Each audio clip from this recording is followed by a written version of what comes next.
So Hollywood actors are funny people. These are men and women who want everyone to look up to them.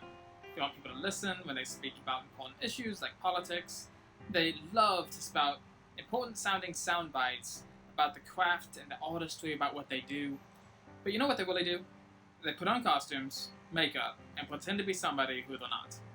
And they do outrageous things that no one in their right mind would ever consider doing. That's their job. What's really crazy is the lengths that these actors and actresses will go to in order to win an award. You see, when you get to the top of the industry, you can do one of two things. You can go for the money, or you can go for the rewards. Very rarely do those two things go together. Some actors only care about the money, but others, who want to win an Oscar really bad, will take dramatic pay cuts in order to do some independent artsy type film that no one is ever going to see. Some actors only care about the money. They're blinded by it, while others see the rewards and are willing to do anything to get it. Money is a motivator for all of us, not just for Hollywood movie stars. There's an unspoken competition going around all around us to see who can have the most money and the most toys. And while there's nothing inherently wrong with money, the love of money is the cause of all sorts of problems. Money can become a distraction. It can become our God if we let it. Alright, so one day Jesus met a young man who wanted to go to heaven. When we first meet this young man, he seems very eager and willing to do anything and to receive Jesus. But Jesus knew his heart. He knew that this young man had a greater God than the one true God.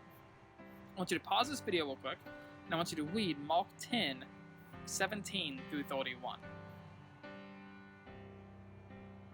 So would you rather be rich, or would you rather be rewarded?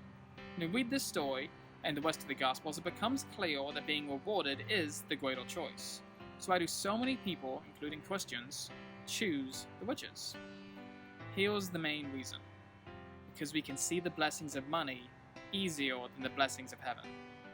Here on earth, the benefits of wealth are all around us. Fast cars, big houses, fancy clothes, big screen TVs, the latest iPhones, swimming pools, hot tubs, big boats.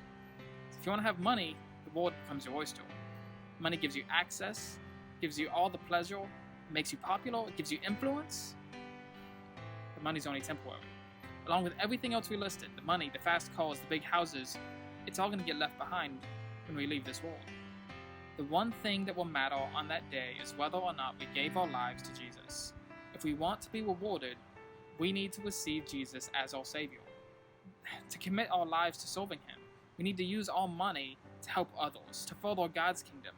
We need to invest in the one thing that is eternal, Him, the lives of other people around us. Jesus already paid that price with the only currency that ever could, His own blood. Money is a gift from God, just like everything else we possess. But God expects us to keep money in its place. Money is a resource that we need to use, right? It helps us provide for our families, helps us provide for ourselves. But God also wants us to give money to support the church, to support charities and missions that are doing good things for people in need.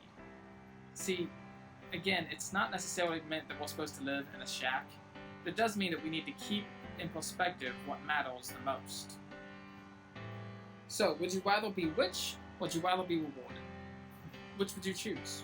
Would you rather die with the most toys, or the one thing that can take you from this world to the next?